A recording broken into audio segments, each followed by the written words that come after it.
On Friday, President Trump held a lavish Great Gatsby Halloween party at Mar-a-Lago just hours before the estimated 42 million people lost SNAP benefits. Democratic Senator Chris Murphy wrote on social media, "The way he rubs his inhumanity in Americans' face never ceases to stun me. He's illegally refusing to pay food stamp benefits while he throws a ridiculously over-the-top Gatsby party for his right-wing millionaire and corporate friends," unquote. And a piece for the Financial Times headlined "How Gatsby Foretold Trump's America." The University of London literature professor Sarah Churchwell writes, quote, "The novel's prescience lies not in foretelling specific events, but in diagnosing a culture where power enjoys impunity and cruelty rubs out its traces. A society run by careless people, the unheeding brutality of so-called world builders has returned most recently in the dark fantasies of Trumpism and in Silicon Valley's fatuous motto, 'Move fast and break things,'" she wrote. For more, we go to Montgomery, Alabama, where we're joined by Kirk Curnutt, professor and chair of the English department at Troy University. Montgomery is where Zelda Fitzgerald was born. The professor teaches F. Scott Fitzgerald, The Great Gatsby, served on the board of the Scott and Zelda Fitzgerald Museum in Montgomery, now executive director of the International F. Scott Fitzgerald Society. We thank you so much for being with us. Professor Kirk Curnutt, as you saw this party play out in Mar-a-Lago, as millions could literally move into hunger in America, your thoughts? What did The Great Gatsby, F. Scott Fitzgerald, teach us about the times then, and perhaps a warning about the times today? Well, I think it's fair to say that those of us who have spent our careers studying F. Scott Fitzgerald were horrified and sort of felt like, Mr. President, you've ruined so much already. Why must you sully The Great Gatsby? It's really horrific optics, and it really perpetuates, I think, a misreading of The Great Gatsby that troubles many of us.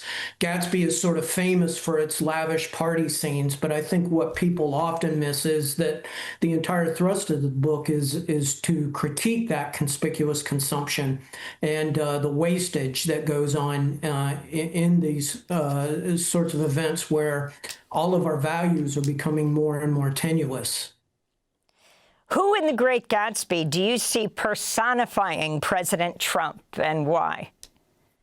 Well, it's very interesting because for the past 50 years, there's been a tendency to equate presidents with Jay Gatsby. It started with Richard Nixon, believe it or not, in part because the 1974 movie was going on during Watergate. And it usually refers to people who come outside, the outsider, Bill Clinton, Barack Obama. But with Donald Trump, I think we really do have the first instance of a president who is the villain of the novel, Tom Buchanan.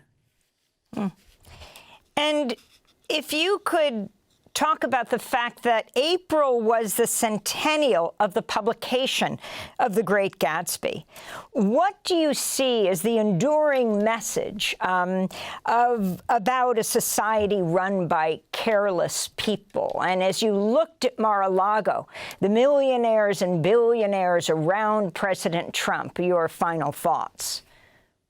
Well, my eyes kind of went to the servers and the people that are working this sort of extravagant party. And they're in the background of Gatsby, too. I see a huge difference because the people that attended Gatsby's parties were not necessarily rich people. They tended to be people that were interested or sort of drawn to the exuberance of life. And in many ways, they're not unlike Gatsby. So it was a sort of a taste of a life that they probably weren't ever going to get in the real workaday world.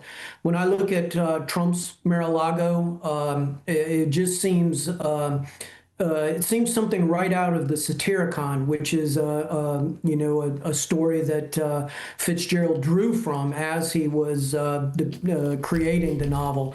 So it really, there's no irony or no self-critique there as this spectacle is going on, and it just demonstrates again that a lot of our great literature can be used for spurious purposes.